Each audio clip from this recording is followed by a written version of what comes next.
Muy buenas noches a todos. Estamos en este momento dando inicio a nuestro día de oración número 583.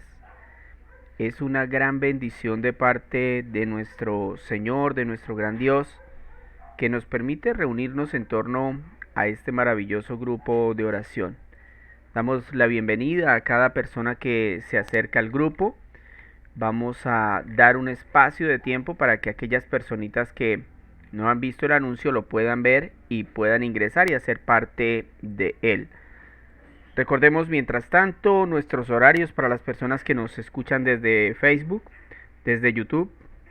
Estamos haciendo nuestro grupo de oración los días lunes a las 8 de la noche, los días viernes y sábados a las 8 de la noche. Los días miércoles hacemos un grupo presencial acá en Piedecuesta, en el lugar donde nosotros estamos ubicados. Y las personas que están fuera de la ciudad pueden participar de ese grupo ese día, me pueden escribir y nosotros les estaríamos enviando, en este caso, el link para que puedan ingresar. Vamos entonces a dar un espacio de tiempo para que las personitas que no han visto el anuncio lo puedan ver. Recordemos que estamos leyendo la Biblia de corrido. Hoy nos encontramos en el capítulo 12 del segundo libro de Reyes, capítulo 12 del segundo libro de Reyes, para que usted se ubique. El tema de hoy se llama Ojos al cielo, ojos al cielo. Muy importante que nosotros nos programemos y siempre estemos atentos a entrar a tiempo. A veces dejamos que nos cojan, digamos, mañas, por decirlo así, o hábitos que no son buenos, ¿no? Hay hábitos que afectan toda nuestra vida, como el hábito de llegar tarde a las cosas, ¿no? Es un hábito que a veces la persona intenta sacar muchas excusas, pero la realidad es que hay un problema más de fondo, ¿no? Porque fíjese que son personas que normalmente a sus trabajos también llegan tarde, a la iglesia también llegan tarde, a cualquier actividad que tienen en la vida llegan tarde, o sea, ya ahí es un problema. Entonces lo primero que yo recomiendo es reconocer que hay un problema. Cuando usted lo reconoce, usted puede trabajar por ese problema. Mientras usted no lo vea como un problema, pues usted nunca va a trabajar por eso. Eso es importante. No tanto que usted dé excusas, sino que usted diga, oiga, yo tengo un problema y tengo que trabajar en eso. Entonces, si yo siempre me engromo y cuando me doy cuenta se me pasó la hora de llegar a la oración o así, entonces yo tengo que organizarme de tal forma que yo pueda estar preparado para estar en el grupo de oración antes de. Y de igual manera cuando voy a la iglesia e incluso a mis actividades personales. Entonces, mis hermanos, vamos a dar un minuto más, recordarles el texto que vamos a trabajar hoy es Segunda de Reyes, capítulo 12. Buenas noches al hermano Francisco, que ya está ahí conectadito, a las otras personas que se nos están acercando. Dios me los bendiga. Recordemos Segunda de Reyes 12. El tema de hoy se llama Ojos al cielo. Es un tema muy bueno para que estemos muy concentrados y atentos a lo que el Señor quiere transmitirnos en el día de hoy. Recordarles también y de igual forma el día domingo estoy compartiendo el culto en el Facebook que se hace en nuestra iglesia. Si usted quiere verlo, ahí va a estar disponible para que usted lo pueda también en este caso tener, en el caso de que usted no asista a la iglesia. Vamos entonces a hacer una oración corta, vamos a pedirle al Señor que nos ayude, que nos bendiga, que nos permita entender su palabra y que podamos nosotros estar atentos a la misma. Amado Señor, bendito Salvador nuestro, te agradecemos en esta noche, Señor, por la oportunidad que nos das de estar delante de tu presencia, Señor. Nosotros sabemos que no son tiempos fáciles, Señor, y sabemos que tampoco somos dignos, Señor. Somos muy parecidos, Señor, al pueblo de Israel, al pueblo de Judá, que no merecían, Señor, que tú les ayudaras, que tú los escucharas, y sin embargo tú levantabas profetas de entre ellos o líderes para que los guiaran y los recondujeran en el camino. Señor, hoy te pedimos que nos ayudes a reconducir nuestro camino, Señor. Vemos cómo la maldad de los hombres ha empeorado, Señor, a límites terribles, y te pedimos que no nos desampares, Señor, que como veíamos ayer en el capítulo del día de ayer, en el capítulo 11, Señor, como esta mujer Atalía, una mujer ya mayor, terminó asesinando a sus propios nietos, Señor, tratando de adueñarse del poder. Era una mujer, una hija tuya, Señor, que se desvió en el camino porque se confió, Señor. Tu palabra nos habla tan claramente, Señor. Te pedimos que hoy también nos hables, Señor, que hoy a través de la historia que vamos a leer, Señor, tú nos hables a nuestro corazón, Señor, tú nos reveles a Cristo, tú nos permitas entender el propósito de este texto para nuestra vida, Señor. Por favor, ayúdanos, perdona nuestros pecados, Señor. Limpia nuestra mente, nuestras manos, Señor. Entramos delante de tu presencia, Padre, y no podemos hacerlo de cualquier manera, solo por los méritos de Cristo, solo por nuestro abogado que está en el cielo, como dijo Job. Señor, ayúdanos para que en esta noche cualquier distracción del maligno sea quitada, Señor, para que podamos estar atentos a tu palabra, a tu voz, Señor. Esto te lo pedimos en el nombre poderoso de Jesús. Amén y amén. Iniciamos entonces la lectura. Como les dije y les repito, muy importante tratar de estar puntuales en el grupo, ¿no? Para que no se pierdan la oración. No creo que el Señor se agrade de que nosotros lleguemos cuando ya se ha hecho la oración inicial, ¿no? Yo creo que debemos verlo de esa manera, ¿no? Y son cosas que mis hermanos, como yo les digo a ustedes, a veces nosotros las vemos como insignificantes, pero créame que es por esas cosas pequeñas por las que yo empiezo y son las cosas pequeñas las que luego me permiten ofender a Dios de una manera más grave. Porque de pronto yo llego tarde y como veo que no pasa nada, entonces luego también se me hace fácil hacer otras cosas más ofensivas a Dios. Y luego otras más ofensivas. Y cuando me doy cuenta, como les dije, estamos por ahí como Atalía en el día de ayer en el texto que leíamos. O sea, de verdad que los estoy advirtiendo porque son tiempos muy peligrosos en los que nos encontramos. Y hay que perseverar. Leamos entonces Segunda de Reyes capítulo 12. En el año séptimo del reinado de Jehú, Joás comenzó a reinar, y reinó en Jerusalén 40 años. Su madre era Sibia, oriunda de Berseba. Joás hizo durante toda su vida lo que agrada al Señor, pues siguió las enseñanzas del sacerdote Joyadá. Sin embargo, no se quitaron los altares paganos, sino que el pueblo continuó ofreciendo sacrificios y quemando incienso a ellos. Un día, Joás ordenó a los sacerdotes: recojan todo el dinero que cada persona traiga al templo del Señor como ofrenda sagrada, incluso el impuesto del censo, el dinero de votos personales y todas las ofrendas voluntarias. Cada sacerdote debe tomar el dinero de manos de su propio tesorero y usarlo para restaurar el templo y reparar todo lo que se ha dañado. En el año 23 del reinado de Joás sucedió que, como los sacerdotes no habían hecho reparaciones del templo, el rey llamó al sacerdote Joyadá y a los otros sacerdotes y les recriminó: ¿por qué no han comenzado la restauración del templo? De aquí en adelante ya no recibirán dinero de manos de los tesoreros y deberán entregar lo que tengan para que se repare el templo. Los sacerdotes accedieron a no recibir más dinero del pueblo y renunciaron a encargarse de restaurar el templo. Sin embargo, el sacerdote Joyadá tomó un cofre y, después de hacer una ranura en la tapa, lo puso junto al altar a la derecha, según se entra en el templo del Señor. Los sacerdotes que vigilaban la entrada comenzaron a poner en el cofre todo el dinero que la gente traía al templo. Cuando veían que el cofre estaba lleno, subía el secretario real con el sumo sacerdote para vaciarlo y contar el dinero que había en el templo del Señor. Una vez determinada la cantidad, entregaban el dinero a los que supervisaban la restauración del templo. Estos les pagaban a los que trabajaban allí en el templo: carpinteros, maestros de obra, albañiles y canteros. También compraban madera, piedras de cantera y cubrían todos los gastos necesarios para restaurar el templo del Señor. Sin embargo, del dinero que se traía del templo del Señor no se usaba nada para hacer cosas despabiladeras, aspersorios y trompetas, ni otros utensilios de plata y oro, sino que ese dinero se les entregaba a los trabajadores que lo usaban para reparar el templo. Versículo 15. Los que estaban encargados de pagar a los trabajadores no les pedían cuentas, pues procedían con toda honradez. El dinero de los sacrificios expiatorios y por la culpa no era para el templo del Señor, pues pertenecía a los sacerdotes. Por aquel tiempo Hazael, rey de Siria, atacó la ciudad de Gad y conquistó. Luego se propuso atacar Jerusalén, pero Joás, rey de Judá, recogió todos los objetos que habían consagrado sus antepasados Josafat, Jorán y Ocosías, reyes de Judá, junto con los que él mismo había consagrado, más todo el oro que pudo encontrar entre los tesoros del templo del Señor y en el palacio real. Todo esto lo envió a Hazael, rey de Siria, cuando a Hazael rey de Siria, el cual se retiró de Israel. Los demás acontecimientos del reinado de Joás y todo lo que hizo están escritos en el libro de las crónicas de los reyes de Israel. Sus propios ministros conspiraron contra él y lo asesinaron en Bet Miló, camino a Silá. Quienes lo atacaron fueron Josacar, hijo de Simad, y Josabad, hijo de Semer. Así murió Joás y fue sepultado con sus antepasados en la ciudad de David, y su hijo Amasías lo sucedió en el trono.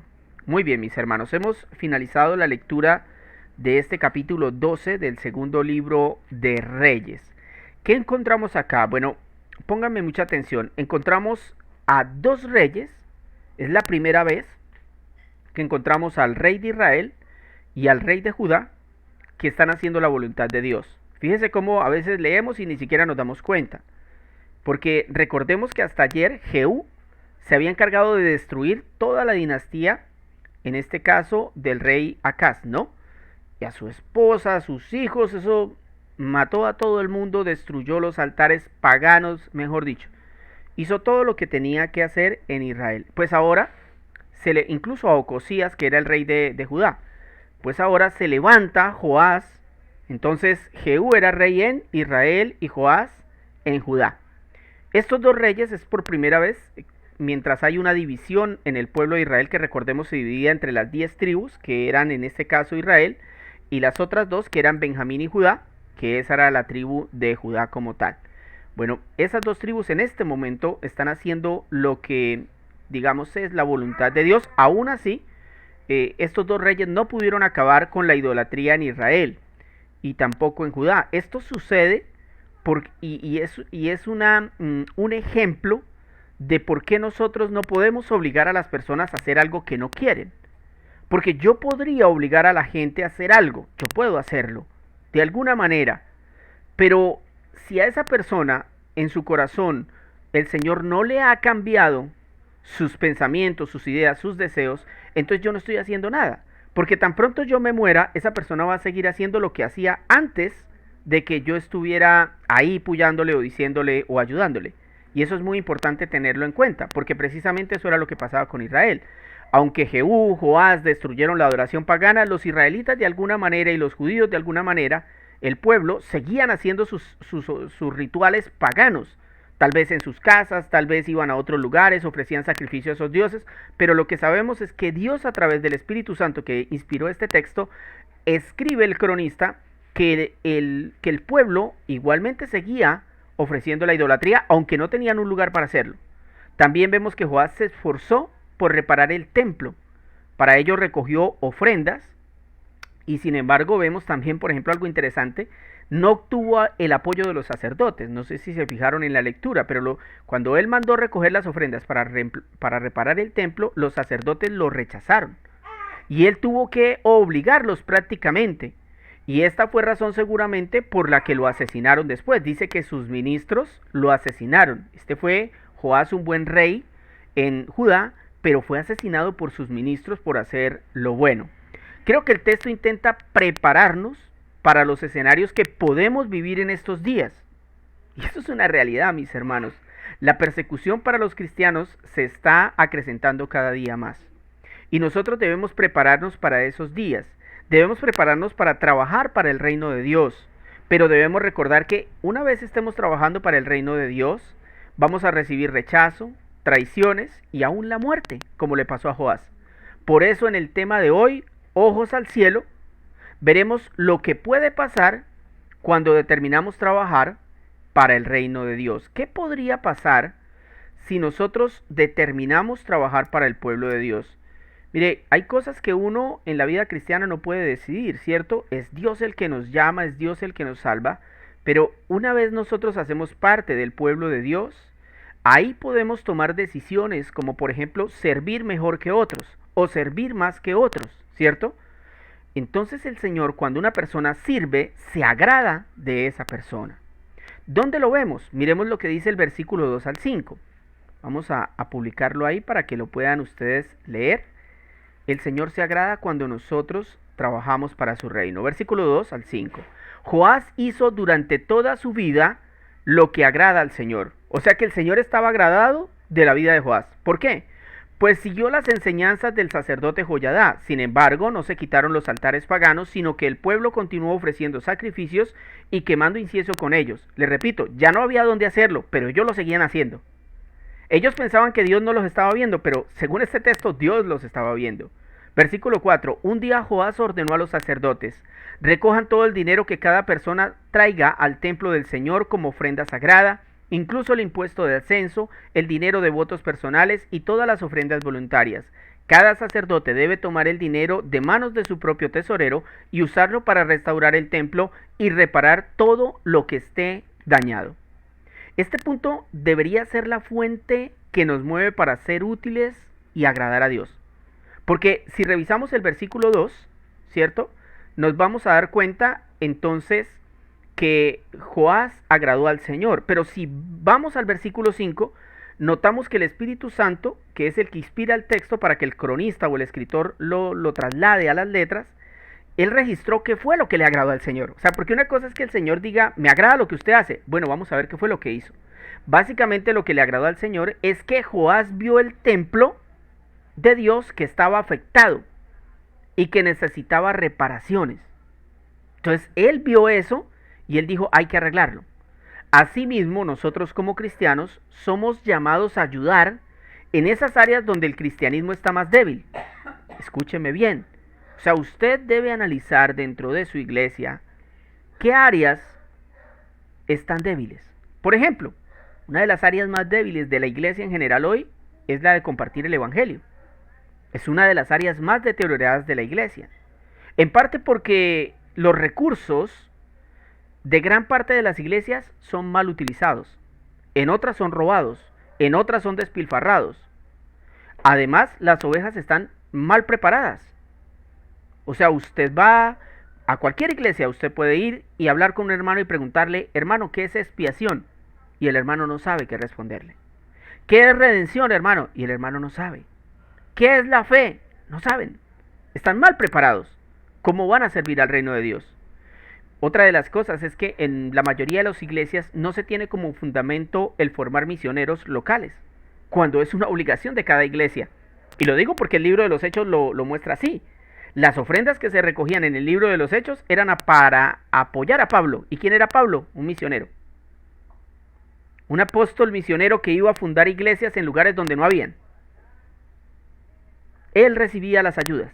Sinceramente, a la luz de la escritura y lo que vemos de la iglesia primitiva en el libro de los Hechos, yo estoy seguro que Dios no está agradado de la iglesia actual. Porque nos falta mucho compromiso para que el reino de Dios avance. Como dijo Leona Revenil, los cristianos de ahora gastan más en sus perros que en dar para la iglesia. Nosotros necesitamos prepararnos para el reino de Dios. Porque hoy en día nosotros como cristianos muchas veces estamos más pendientes de las demás personas que de nosotros mismos. Por ejemplo, estamos más pendientes de los pastores, de los líderes, de pronto decir, uy, ese hermano cómo predica, uy, aquel cómo es, uy, qué santidad la de aquel.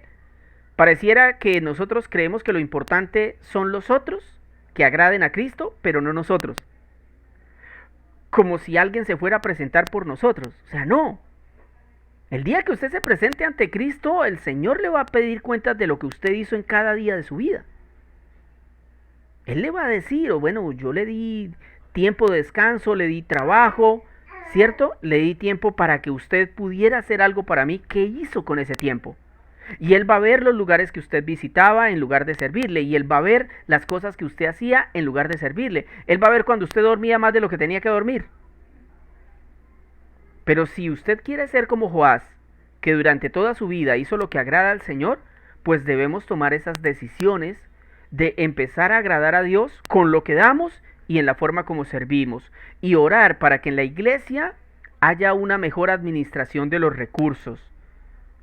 Para que se dirijan a aquellos que tienen sed de la predicación. Eso lo vamos a ver en el siguiente punto. Entonces, ya vimos que si nosotros queremos trabajar en el reino de Dios, ¡qué alegría! El Señor se va a agradar de nosotros, como se agradó de Joás, como estaba agradado también de Jehú. Pero también deberemos tomar decisiones, y aquí es un poco más difícil, ¿no? Porque una de las cosas que más le cuestan a los hombres, y tal vez la que más les cuesta, es tomar buenas decisiones para Dios. Aun cuando ya se encuentren convertidos, aun cuando ya sean salvos, les cuesta tomar buenas decisiones para Dios, sobre todo por lo que está pasando en la iglesia actual. Entonces, si queremos agradar a Dios, si queremos trabajar en su reino, debemos tomar decisiones. Dice el versículo 7 al 9. El rey llamó al sacerdote Joyadá y a los otros sacerdotes y les recriminó. ¿Por qué no han comenzado la restauración del templo? De aquí en adelante ya no recibirán dinero de manos de los tesoreros, deberán entregar lo que tengan para que se repare el templo. Los sacerdotes accedieron a no recibir más dinero del pueblo y renunciaron al encargo de restaurar el templo. Sin embargo, el sacerdote Joyadá tomó un cofre y después de hacer una ranura en la tapa, la puso junto al altar a la derecha, según entra en el templo del Señor. Los sacerdotes que vigilaban la entrada comenzaron a poner en el cofre todo el dinero que la gente traía al templo del Señor. Yo no sé si usted capta la idea, pero escuchen, los sacerdotes del Dios Altísimo estaban en desacuerdo y no apoyaban la idea de Jodás de reparar el templo de Dios.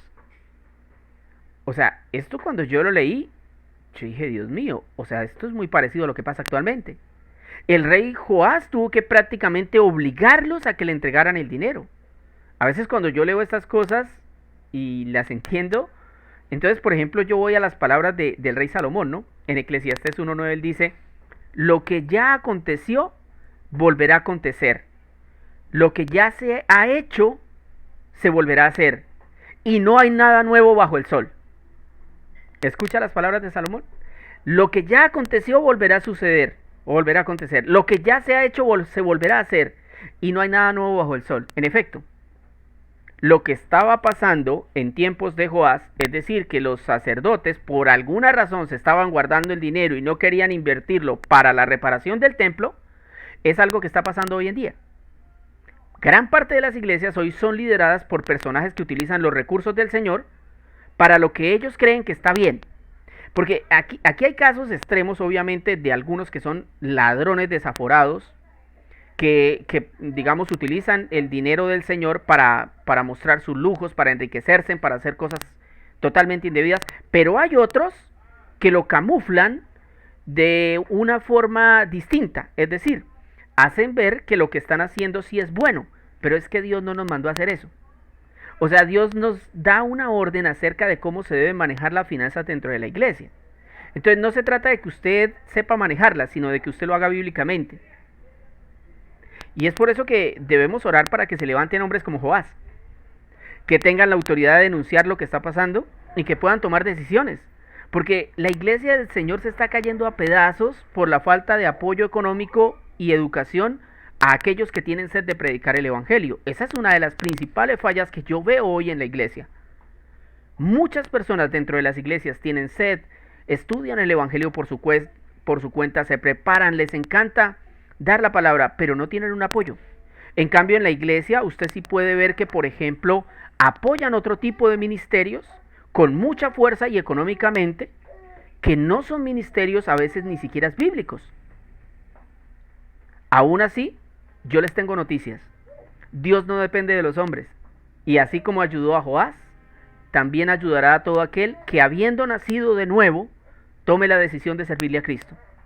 En 1 Corintios, capítulo 9, versículo 16, nos muestra el apóstol Pablo en este momento, le da un ánimo a la iglesia y les dice lo siguiente: sin embargo, cuando predico el Evangelio, no tengo de qué enorgullecerme, ya que estoy bajo la obligación de hacerlo. Ay de mí si no predico el Evangelio. Yo creo que este es un texto para toda la iglesia a nivel del mundo, porque no es posible que hoy en día usted encuentre iglesias o denominaciones que no son cristianas, que son sectas, que no predican el Evangelio, que sí tienen un apoyo misionero, que sí tienen universidades para pastores, que sí tienen universidades para hermanos que quieren crecer en la fe. Y esas iglesias que predican algo diferente al Evangelio, invierten el dinero en lo que la Biblia ordena. ¿Y cómo puede ser posible que las iglesias de sana doctrina no lo hagan? Eso es algo raro. Y Pablo está diciéndole a la iglesia de Corinto: ustedes tienen la obligación de predicar el Evangelio y no tienen que enorgullecerse de eso, porque lo tienen que hacer, están bajo la obligación. Entonces es un mandato del Señor y debemos tener cuidado, debemos para eso tomar decisiones. Asentemos esta palabra a nuestras vidas, hermanos. ¿Usted qué está haciendo para prepararse para el reino de Dios? ¿Nada? Usted cada año se le dice lo mismo y usted dice otra vez lo mismo. Sí, pero es que usted no avanza. Como dice el libro de Hebreos, pues a mí me encantaría darles alimento sólido, pero es que no lo soportan, se vomitan. No lo soportan porque todavía estamos con las mismas niñerías. Todavía nos cuesta ir a culto.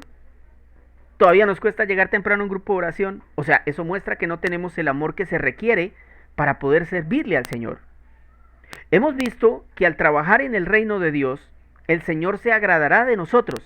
Lo vemos en Joab. Pero tendremos que tomar decisiones como las que tomó Joás. No.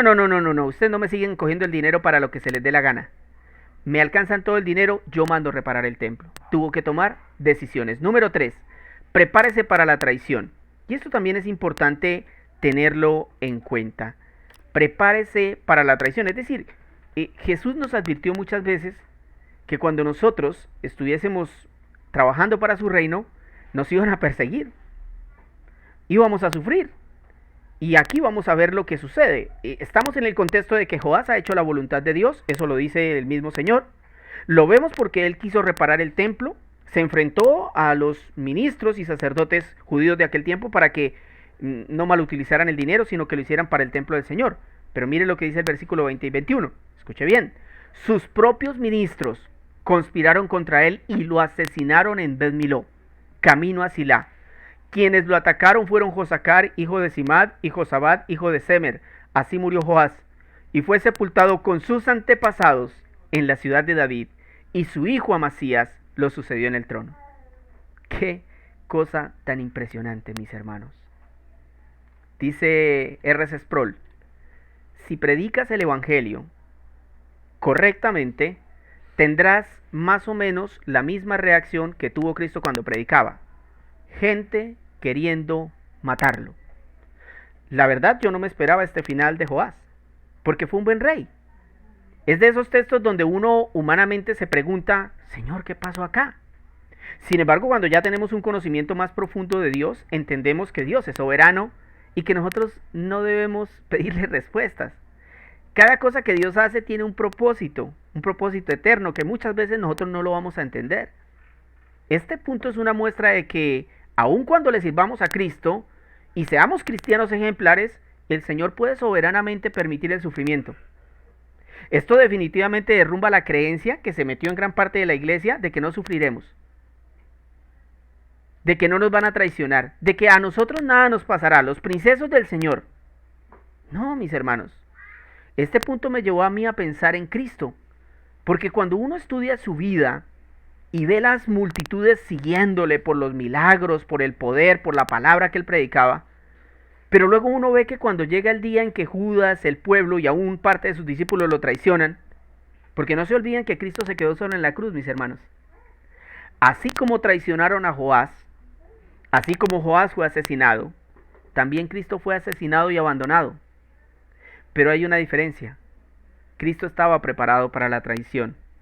Lo impactante, mis hermanos, de esto es que Jesús, siendo Dios, no respondió con rencor a la traición, sino que ofreció su vida, ofreció su sangre al Padre para que perdonara a los que lo habían traicionado.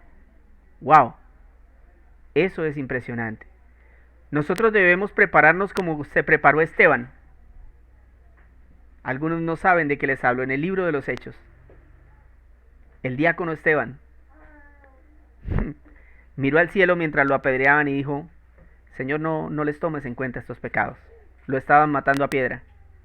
Porque él había entendido que cuando uno trabaja para el reino de Dios, va a haber traición. Pero nosotros debemos aprender a perdonar y a ofrecernos como sacrificio, así como Cristo lo hizo. Vamos a finalizar orando al Señor, pidiéndole que nos ayude, que nos bendiga con esta palabra para que tomemos decisiones, como les dije, en nuestras vidas, para que avancemos y no sigamos siendo los mismos, sino que seamos como esas partes del pueblo de Judá o esos tiempos donde Varios cristianos reaccionaron e hicieron las cosas bien en medio de un mundo que estaba totalmente torcido y depravado. Hubieron hombres que se levantaron como Jehú, como Joás. Nosotros debemos también levantarnos en este tiempo y hacer la voluntad del Señor. Él promete respaldarnos. Él es más fuerte y más poderoso que todas las cosas de este mundo. Entonces vamos a orar pensando en eso. Quiero que también oremos, porque hoy hubieron dos noticias en particular que pude, digamos, ver como en diferencia a las demás, que son muy graves. La primera es que hoy despenalizaron el aborto en Colombia hasta la semana 24. Para que ustedes se hagan a una idea, esto significa que una mujer va a poder abortar o matar a su hijo antes de la semana 24 o durante la semana 24, que serían más o menos unos 6 meses de embarazo. Eso ya es un bebé completamente formado, respirando, moviéndose. Somos unos asesinos, mis hermanos. Eso es lo que está pasando en nuestro planeta. Eso es, mientras la gente muere de hambre, mientras la gente muere por la guerra, mientras la gente está enferma, entonces intentamos buscar otras formas de matar más gente. Hoy también se inició en Rusia los ataques militares hacia Ucrania. Esto es el inicio de la guerra, mis hermanos. Es tiempo de orar. Es tiempo de humillarnos. Yo me preguntaba hoy cuando empezamos el grupo, porque habían 2 personas y en este momento hay 12. Y las 12 llegaron como 10 minutos después. Y yo decía, oiga, cuando estábamos en plena pandemia, cuando nos estaban tirando gases acá hasta la puerta por las marchas, ¿eso la gente llegaba tan temprano? ¿Cómo nos hace falta el juicio para correr a los pies de Cristo, no? De verdad nosotros a veces no entendemos y somos muy necios, pero yo quiero invitarlos, de verdad, a que entiendan que servirle al Señor requiere de que nosotros empecemos a vivir una vida diferente, a que entendamos que cuando nos acercamos a Dios debemos hacerlo con un respeto y una reverencia hacia el Dios que lo ha creado todo, hacia el Dios que lo ha entregado todo para salvarnos. Amado Señor, bendito Salvador nuestro, yo te agradezco en esta noche por tu preciosa palabra, Señor. Te pido que hoy nos perdones, Señor, por las cosas que nosotros hacemos mal, Señor, por las cosas que todavía no entendemos. Te pido que primero en nuestro corazón y en nuestra mente tú nos ayudes a interiorizar aquellas cosas en las cuales todavía nosotros te ofendemos, Señor. No somos dignos, Señor, de venir delante de ti para orar, Señor, o para pedirte cualquier cosa. Cuando hoy en el mundo, Señor, se está armando una guerra donde las personas se van a matar unas a otras, Señor. Donde hoy en nuestro país se acaba de implementar el aborto legal a partir o hasta la semana 24, Señor. Perdónanos, perdónanos, Señor. Por favor, perdónanos. Nosotros, Señor, hemos hecho lo malo, Señor. Hemos hecho lo que tú condenas. Por eso, Señor, tu sentencia contra este mundo es justa. Es doloroso ver cómo gente no entiende que todos nosotros merecemos un castigo eterno y que solo por tu misericordia no hemos sido consumidos. No hay nada en el hombre en lo cual nosotros podamos decidir a favor de ti. Siempre que tenemos la oportunidad de decidir, lo hacemos como Adán en el Edén. Lo hacemos como Noé cuando se bajó del arca y se emborrachó. Lo hacemos como Moisés cuando no quería servirte. Lo hacemos como Jonás cuando no quiso ir a Nínive. Lo hacemos como David cuando adulteró. Lo hacemos, Señor, como todos estos hombres en la Biblia que siendo santos y siendo respaldados por ti pecaron una y otra vez, Señor. Nosotros somos peores y te pedimos perdón, Señor. Te pedimos perdón, Señor. Por favor, ayúdanos, Señor, para cambiar las cosas que están mal en tu iglesia, Señor. Sabemos que hay muchas cosas que están mal.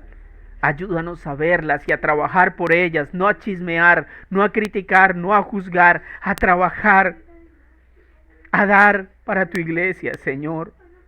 Que así como Joás se levantó un día y vio los muros destruidos, nosotros hoy veamos las vidas de aquellos que están destruidos porque les predicaron un evangelio diferente y van para el infierno, Señor.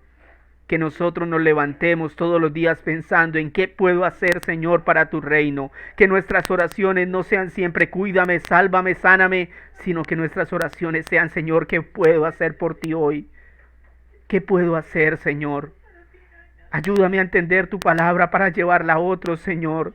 Lléname de tu espíritu, Señor, para llevar tu palabra con poder. Señor, provéeme lo necesario, el tiempo y los recursos para que yo pueda estudiar tu palabra. Ayúdanos, Señor, para pedir en oración lo que conviene. Dirígenos, Espíritu Santo, te lo rogamos, con gemidos indecibles. Ayúdanos a orar correctamente, Señor.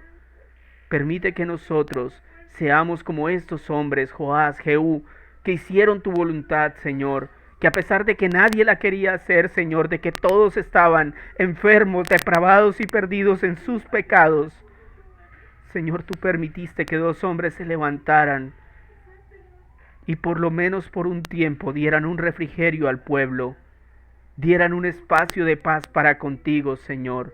Ayúdanos, Señor. Yo sé que las cosas se tornan terribles y que es muy difícil, Señor. La carga cuando uno sale a la calle a predicar y ve tanta gente perdiéndose es abrumadora, Señor. Uno no sabe qué hacer entre ese mar de gente que uno sabe y tiene claro que se van a ir al infierno, Señor, por causa de que nosotros permitimos que la palabra de Dios fuera sesgada, fuera quitada, Señor. Por favor, Señor, sabemos que no es la primera vez que sucede, Padre, pero aún, Señor, hemos visto cómo cuando un hombre se levanta a orar, cuando un grupo le sigue, Señor, tú muestras tu mano poderosa. Pues yo te ruego, Señor, que muestres tu mano poderosa y que nos ayudes a nosotros a ser partícipes de tu poder, Señor, de tu obra, que nos utilices de la manera que tú quieras, Señor. Ayúdanos en este tiempo, Señor, para trabajar en tu reino. Bendice las vidas de quienes nos escuchan. Anímales, Señor, a aquellos que no te conocen. Llévalos a la fe, Señor. Convéncelos de pecado, Señor. Ayúdales para que entiendan la gravedad de lo que está pasando y de a dónde se dirigen, Señor. Que seas tú fortaleciendo nuestras vidas, apartándonos del pecado, Señor. Te pido, Padre, que fortalezcas mi espíritu, mi corazón y mi mente, mis pensamientos, Señor. Que me ayudes, Señor. Por favor, que ayudes a mis hermanos, Señor. Que tu Espíritu Santo tome control de nuestras vidas. Que menguemos a nosotros mismos para que el Espíritu de Dios crezca. Señor amado, nosotros te clamamos y estamos preparándonos para lo que se viene, Señor. Te pedimos, por favor, que nos ayudes, que abras los ojos de aquellos que están cegados en el entendimiento. Padre, esto te lo pedimos en el bendito nombre de Jesús. Amén y amén. Mis hermanos, damos las gracias por haber estado en esta noche. Que el Señor los bendiga muchísimo. Y si el Señor así lo permite, estaríamos nuevamente el viernes a las 8, el día sábado también. Y si ustedes quieren participar del grupo pequeño, entonces me escriben por interno y yo les estaría enviando el link. Si están fuera de la ciudad, si están dentro, entonces les podríamos dar la dirección si es que todavía no tienen un grupo pequeño para asistir. Que Dios los bendiga y feliz noche.